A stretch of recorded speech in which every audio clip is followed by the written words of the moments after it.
বিদেশি সভ্যতা সংস্কৃতিকে অতিরিক্ত গুরুত্ব দেওয়া, তাকে অন্ধের মতো অনুকরণ এবং অনুসরণ করা এবং সেই সঙ্গে নিজের ভাষা নিজের সংস্কৃতিকে উপেক্ষা করা এক ধরনের দীনতা এবং পরাধীন জাতির এক ধরনের হীনমন্যতা। এই প্রসঙ্গে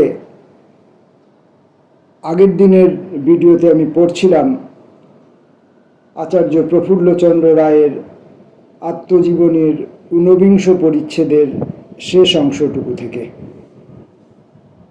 আজকে আমরা বিংশ পরিচ্ছেদে পদার্পণ করব। বিংশ পরিচ্ছেদে শিল্প বিদ্যালয়ের পূর্বে শিল্পের অস্তিত্ব, শিল্প সৃষ্টির পূর্বে শিল্প বিদ্যালয় ভ্রান্ত ধারণা। শিল্প বিদ্যালয়ের পূর্বে শিল্পের অস্তিত্ব আর শিল্প সৃষ্টির পূর্বে শিল্প বিদ্যালয়, এই দুইটি বিষয়ের সম্পর্কে ভ্রান্ত ধারণা। পণ্ডিত চীন কোনো শিল্প সৃষ্টি করিতে পারে নাই। কিরূপে অল্প সময়ের মধ্যে শিল্পের উন্নতি করা যায়, 60 বৎসর পূর্বে জাপানের সম্মুখে এই সমস্যা উপস্থিত হইয়াছিল।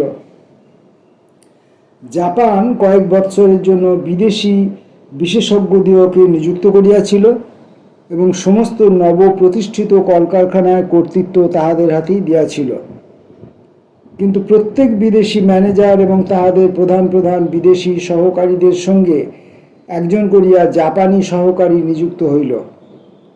এইসব জাপানি সহকারী কেবল শোভাবর্ধনের জন্য ছিল না। বিদেশি বিশেষজ্ঞেরা যেভাবে কার্য পরিচালনা করেন সেই বিদ্যা অধিগত করাই ছিল জাপানি সহকারীদের কর্তব্য। বেকার এক্সপ্লেইনিং চায়না।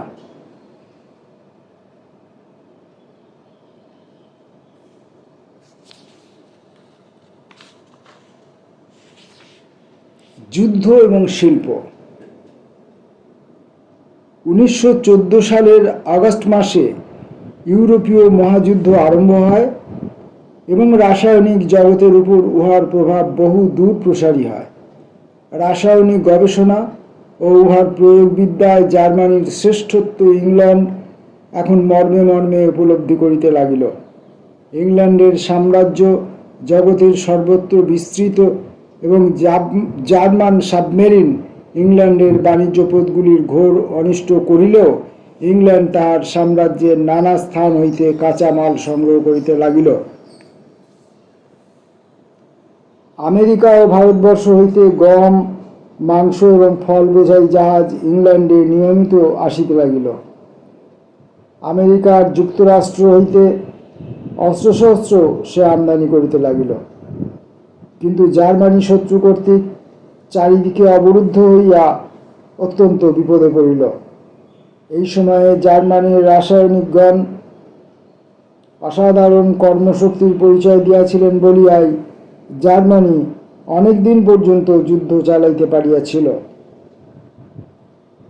নাইট্রিক অ্যাসিড ও নাইট্রেস বিস্ফোরক পদার্থ তৈরির প্রধান উপাদান। নাইট্রেট অফ সোডিয়াম বা চিলি সল্ট পিটারও এজন্য খুব প্রয়োজন।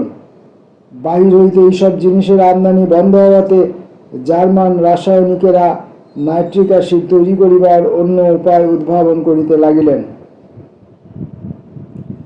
সুইডেনে এই সময়ে বাতাস হইতে নাইট্রিক অ্যাসিড তৈরির প্রণালী আবিষ্কৃত হইয়াছিল।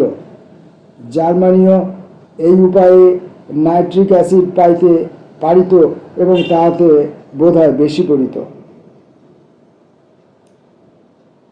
জার্মান রাসায়নিক হাবার এই সময়ে অ্যামোনিয়া হইতে নাইট্রিক অ্যাসিড তৈরির প্রণালী উদ্ভাবন করিলেন।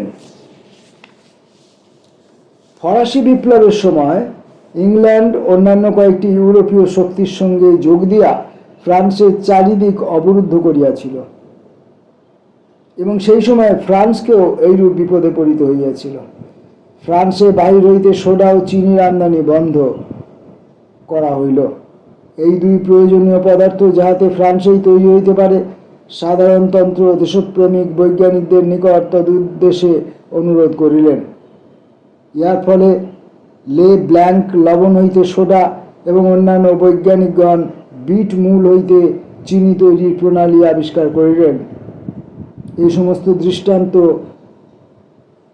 সেই প্রাচীন প্রবাদ বাক্যেরই সমর্থন করে, প্রয়োজন হইতেই নব নব উদ্ভাবনের জন্ম।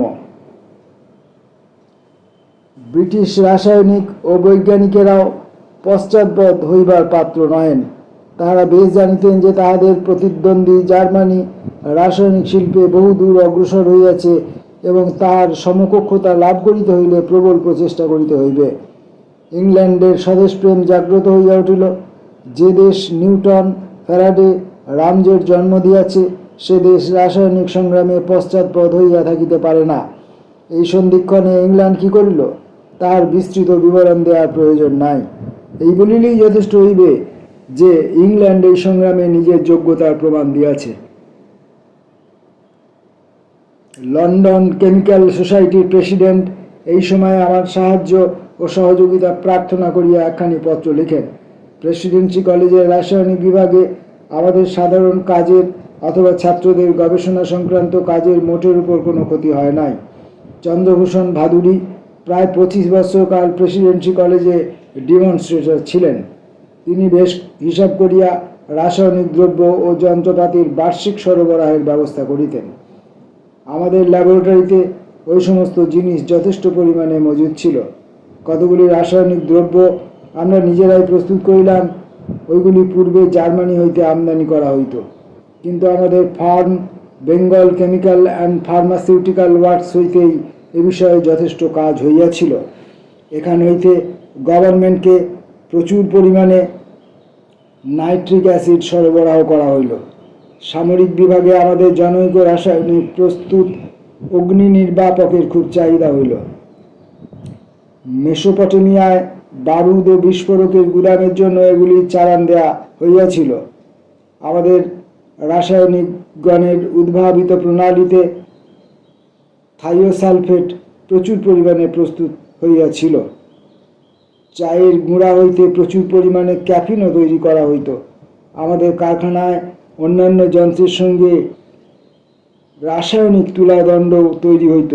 মোটের উপর যুদ্ধের ফলে কারখানার কয়েকটি বিভাগের কাজ আশাতীত রূপে বাড়িয়া গিয়াছিল। ভারত ইউরোপীয় যুদ্ধে কম সাহায্য করে নাই। ভারতীয় সৈনিকেরাই ইপ্রেসের যুদ্ধে সন্ধিক্ষণে মিত্রশক্তিকে সাহায্য করিয়াছিল।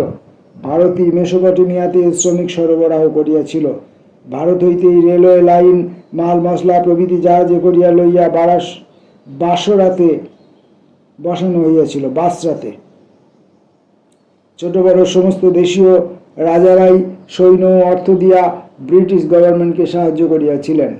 টাটা আয়রন ওয়ার্কসও যথেষ্ট কাজ করিয়াছিলেন। ইউরোপ ও আমেরিকা হইতে ইস্পাতের আমদানি বন্ধ হইয়া গিয়াছিল এবং টাটার কারখানায় প্রস্তুত সমস্ত জিনিস গভর্নমেন্টের আয়ত্তাধীন হইয়াছিল। এই সন্ধিক্ষণে ভারতীয় শিল্প প্রতিষ্ঠান সমূহ যেরূপ কাজ করিয়াছিল তাহার জন্য শাসকেরা খুব প্রশংসা করিয়াছিলেন। 1916-18 সালের শিল্প কমিশন ভারত যাহাতে শিল্প সম্বন্ধে আত্মনির্ভরশীল হইতে পারে তাহার সপক্ষে বহু যুক্তি প্রদর্শন করিয়াছিলেন। যুদ্ধের অভিজ্ঞতার ফলে গভর্নমেন্ট এবং প্রধান শিল্প ব্যবসায়ীদের মত পরিবর্তন হইয়াছে। তাহারা বুঝিতে পারিয়াছেন ভারতকে শিল্পজাত বিষয়ে আত্মনির্ভরশীল ও আত্মরক্ষায় সক্ষম করিবার জন্য কলকারখানা স্থাপন করা প্রয়োজন। যুদ্ধের সময়ে বিদেশ হইতে শিল্পজাত আমদানির প্রতীক্ষায় নিশ্চেষ্টভাবে বসিয়া থাকা এই যুগে আর সম্ভবপর নয়। এখানে বলা প্রয়োজন যে কেমিক্যাল সার্ভিস কমিটিতে আমি যে স্বতন্ত্র মন্তব্য লিপিবদ্ধ করিয়াছিলাম তাহাতে আমি দেখাইয়াছিলাম যে টেকনিক্যাল ইনস্টিটিউটের কার্যকারিতা সম্বন্ধে আমাদের দেশের লোকের কিরূপ ভ্রান্ত ধারণা আছে। আমাদের বিশ্ববিদ্যালয় ও শিক্ষা প্রতিষ্ঠান সমূহ যে শিক্ষা দিয়া থাকে তাহা অতিমাত্রায় সাহিত্যগন্ধি। অতএব কতগুলি লোকের মতে উহার পরিবর্তে শিল্প শিক্ষা দেওয়ার ব্যবস্থা করিলেই চারিদিকে জাদুমন্ত্র বলে শিল্প বাণিজ্য কলকারখানা গড়িয়া উঠিবে। স্যার এম বিশ্বেশ্বরায়া যে একটি শিল্প বিদ্যালয় বা টেকনোলজিক্যাল ইউনিভার্সিটি স্থাপন করিবার জন্য ব্যগ্র, তাহারও কারণ এই ভ্রান্ত ধারণা।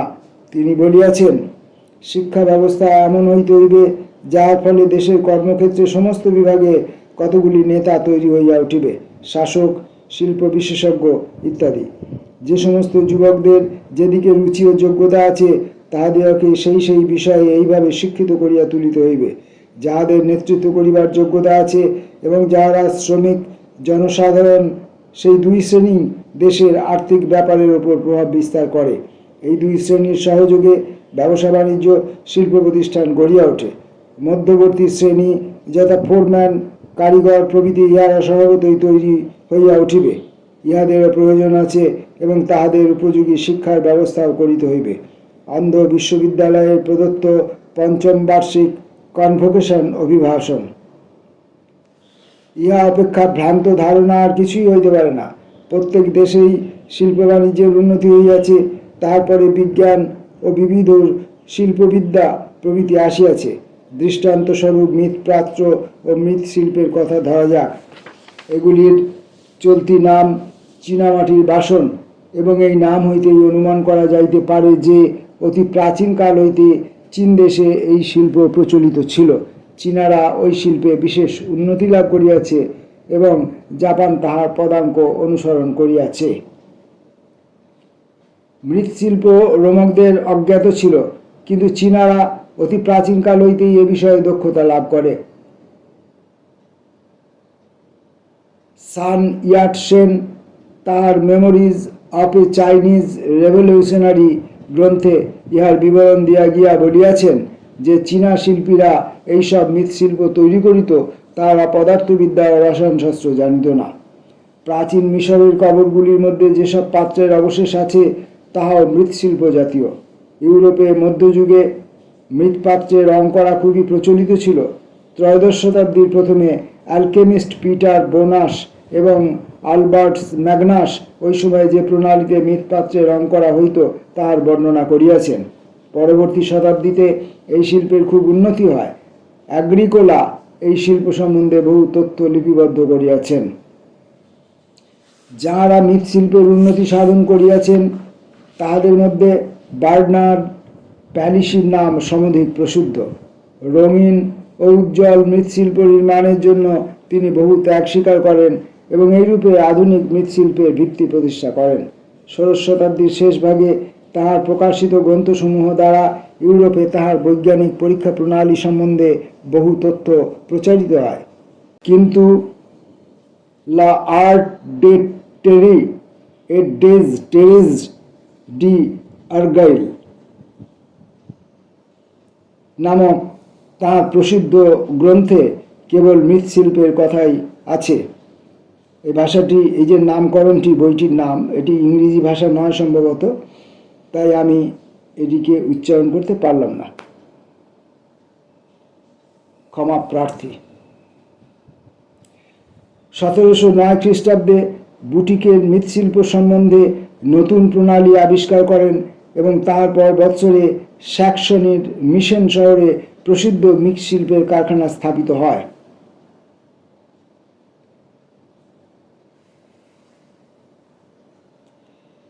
মিশনের কারখানার মৃৎশিল্পের নির্মাণ প্রণালী গোপন রাখা হইয়াছিল। সেই জন্য প্রাশিয়ার রাজা প্রসিদ্ধ রাসায়নিক পটকে উহার তথ্য নির্ণয় করিবার জন্য আদেশ দেন, কিন্তু পট বহু চেষ্টা করিয়াও কিছুই জানিতে পারেন নাই। তখন তিনি নিজেই এ সম্বন্ধে নানা পরীক্ষা করিতে থাকেন। কথিত আছে যে এজন্য পট প্রায় 30,000 বিভিন্ন রকমের পরীক্ষা করেন। বিভিন্ন খনিজ পদার্থে তাপ দিলে কিরূপে প্রতিক্রিয়া হয় এই সমস্ত এবং মৃৎশিল্প সম্পর্কে আরও অনেক মূল্যবান তথ্য মিশনের পরীক্ষা হইতে আমরা জানিতে পারিয়াছি। এই সময়ে রোমারও মৃৎশিল্প নির্মাণ রহস্য আবিষ্কার করিতে চেষ্টা করেন। তিনি দেখিতে পান দুই বিভিন্ন প্রকার মৃত্তিকার সংযোগে উহা তৈরি হয়। রোমারের পরে 1758 সালে লোরাগোয়ে, ডারসেট এবং লিগেসি ফ্রান্সে এই 3 বিষয়ে পরীক্ষা আরম্ভ করেন এবং তাহারা ম্যাকারের সহযোগে মৃৎশিল্প নির্মাণ প্রণালী পুনরাবিষ্কারে সক্ষম হন। 1769 খ্রিস্টাব্দে সেভার্সের বিখ্যাত মৃৎশিল্প কারখানা প্রতিষ্ঠিত হয়। 19বিংশ শতাব্দীর প্রথম ভাগ পর্যন্ত আসল মৃৎশিল্প দুর্লভ ছিল। বর্তমানে ইহা সুলভ হইয়াছে এবং সাধারণ দৈনন্দিন কাজেও এইসব পাত্র ব্যবহৃত হয়। রস্কো এবং সোলেমার 2য় খণ্ড 1923 থেকে এই তথ্য জানা গেছে। উদ্ধৃত বিবরণ হইতে বোঝা যাইবে এদেশে কোনো শিল্প প্রবর্তকের পথ কিরূপ বাধাবিঘ্ন সংকুল। জাপান ও ইউরোপের পশ্চাতে বহু বৎসরের জ্ঞান ও অভিজ্ঞতা আছে, সুতরাং তাহারা ওই সমস্ত সুবিধার বলে অতি সুলভে পণ্য আমদানি করিয়া আমাদের বাজার দখল করিতে পারে। কলিকাতা পটারি ওয়ার্কস এবং অন্যান্য কয়েকটি শিল্প প্রতিষ্ঠানের সঙ্গে আমার ঘনিষ্ঠ সম্বন্ধ আছে এবং সেই সমস্ত অভিজ্ঞতা হইতে আমি বুঝিতে পারিয়াছি কোনো শিল্প ব্যবসায়ে সাফল্য লাভ করিতে হইলে কত অর্থ, সময় ও শক্তি ব্যয়ের প্রয়োজন হয়। কোনো কোনো মেধাবী ছাত্রকে বিদেশে শিল্প শিক্ষার্থ প্রেরণ করা হইত। তাহারা দেশে ফিরিয়া আসিয়া নতুন কোনো শিল্প প্রবর্তন করিতে পারিবে, এইরূপ আশা আমরা মনে মনে পোষণ করিতাম। কিন্তু এইরূপ সোজা বাঁধা রাস্তায় কোনো কাজ হইতে পারে না। এদেশেও বহু শিল্প প্রবর্তনের চেষ্টা এইভাবে ব্যর্থ হইয়া গিয়াছে। বিদেশ হইতে কোনো শিল্পে বিশেষজ্ঞ হইয়া যখন কোনো যুবক ফিরিয়া আসে তখন সে যেন অগাধ জলে পড়িয়া যায়। তাহাকে মূলধন সংগ্রহ করিতে হইলে কোম্পানি গঠন করিতে হইবে, ব্যবসায় গড়িয়া তুলিতে হইলে কাঁচা মাল সংগ্রহ এবং বাজারে তৈরি শিল্পজাত বিক্রয় করা সবই তাহাকে করিতে হইবে। এক কথায় তাহার মধ্যে বিবিধ ও বিরোধী গুণের সমাবেশ থাকা চাই। যদিও সৌভাগ্যক্রমে সে মূলধন সংগ্রহ করিতে পারে, তা হইলেও যখন কাজ আরম্ভ হয় তখনই সত্যকার বাধাবিঘ্ন, অসুবিধা প্রভৃতি দেখা দেয়। যুবকটি যে দেশে শিক্ষা লাভ করিয়া আসিয়াছে সেখানকার জলবায়ু, কাঁচামাল এবং অন্যান্য অবস্থা ভারতবর্ষ হইতে সম্পূর্ণ পৃথক। নিজের দেশের স্থানীয় অবস্থা সম্বন্ধে তাহার হয়তো কোনো জ্ঞান নাই। ইউরোপে সে বহু টাকা মূলধনে বিরাট আকারে পরিচালিত ব্যবসা দেখিয়া আসিয়াছে। ওই দেশে শিক্ষিত দক্ষ কারিগরও সর্বদা পাওয়া যায়। মৃৎশিল্পের কথাই ধরা যাক, ইউরোপে বালি, মাটি প্রভৃতি উপকরণ ভারতের তুলনায় সম্পূর্ণ বিভিন্ন।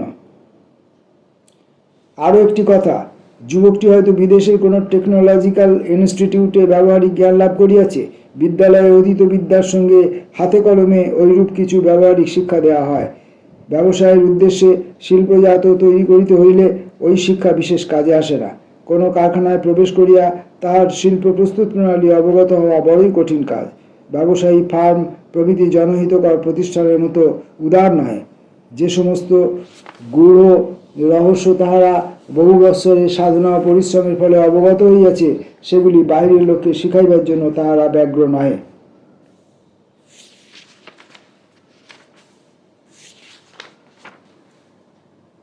এমারসন বলেন, ব্যবসায়ীদের পরস্পরের মধ্যে বেশ ঈর্ষার ভাব আছে। একজন রাসায়নিক একজন সূত্রধরের নিকট তাহার ব্যবসায়ের গূঢ় কথা বলিতে পারে, কিন্তু তাহার সমব্যবসায়ী আর একজন রাসায়নিককে কিছুতেই তাহা বলিবে না। বিদেশে শিক্ষা লাভার্থ যেসব যুবককে পাঠানো হইয়াছে তাহাদের মধ্যে অনেকেই সাফল্য লাভ করিতে পারে না। এমনকি কোনো কোনো প্রথম শ্রেণীর এমএসসি ডিগ্রিধারীরও এই দশা হইয়াছে। চীন দেশেও এইরূপ ভ্রান্ত ধারণার পরিণাম শোচনীয় হইয়াছে। একজন চিন্তাশীল লেখক কর্তৃক লিখিত চীন সম্বন্ধীয় গ্রন্থ হইতে কিয়দংশ নিম্নে উদ্ধৃত করিতেছি। এ বিষয়ে আমাদের দেশের সঙ্গে চীনের অবস্থার আশ্চর্য সাদৃশ্য দৃষ্ট হইবে। প্রণালী, উপনিবেশ, স্টেট সেটেলমেন্ট এবং তাহার নিকটবর্তী অঞ্চলে চীনারা ব্যবসায়ে নহে পণ্য উপাদানেও প্রাধান্য লাভ করিয়াছে।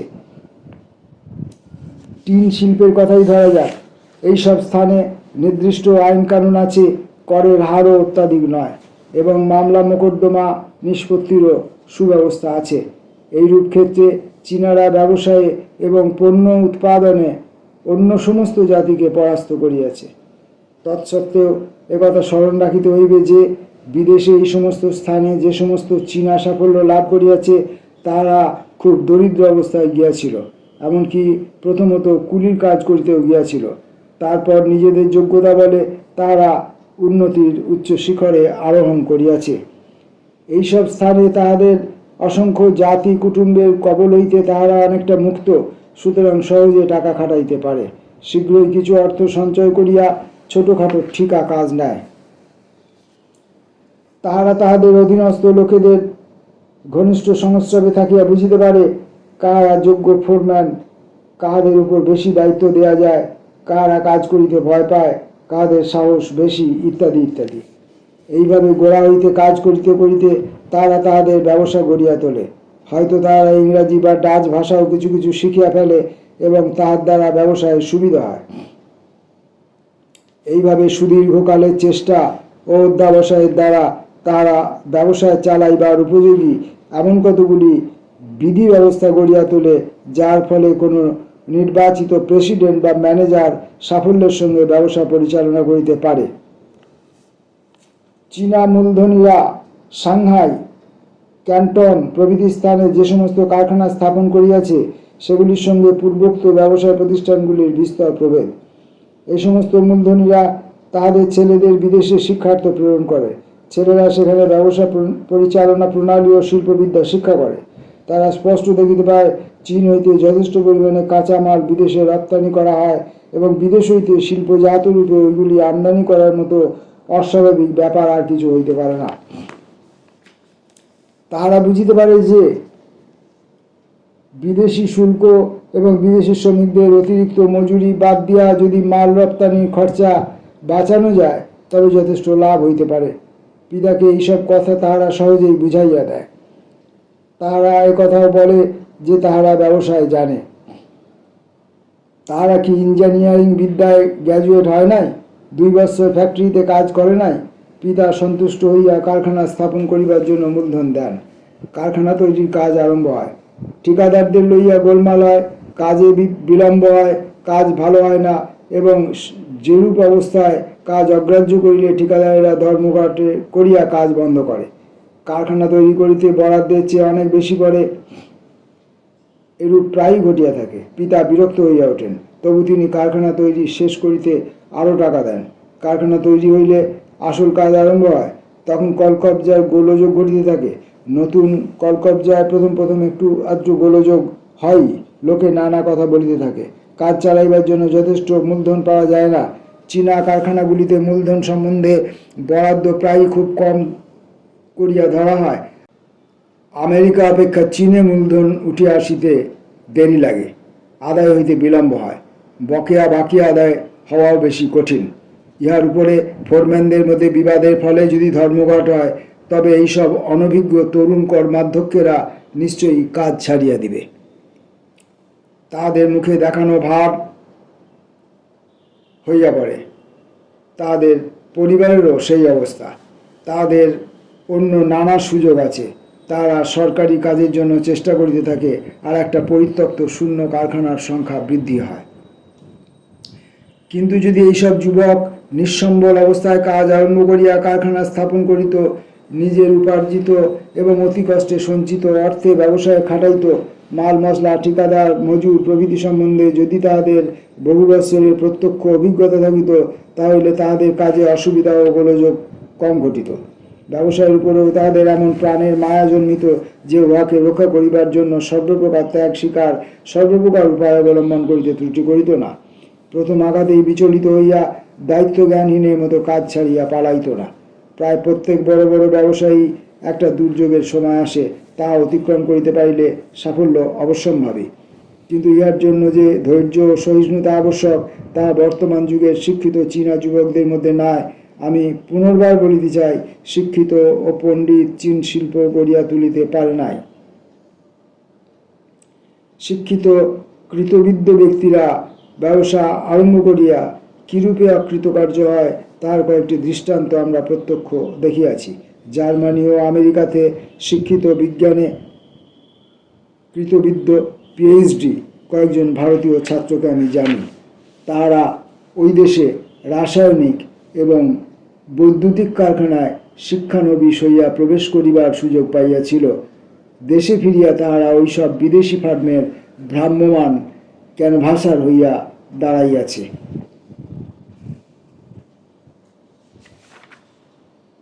জার্মানি এবং আমেরিকা থেকে বিজ্ঞানে পিএইচডি করে আসা ভারতীয় ছাত্ররা দেশে এসে কেমন কি কাজকর্ম করেছিলেন, কি অভিজ্ঞতা হয়েছিল, সেই সম্পর্কে এরপরে আচার্য বলবেন, যেটা আজকের ভিডিওতে আমরা ধরতে পারবো না।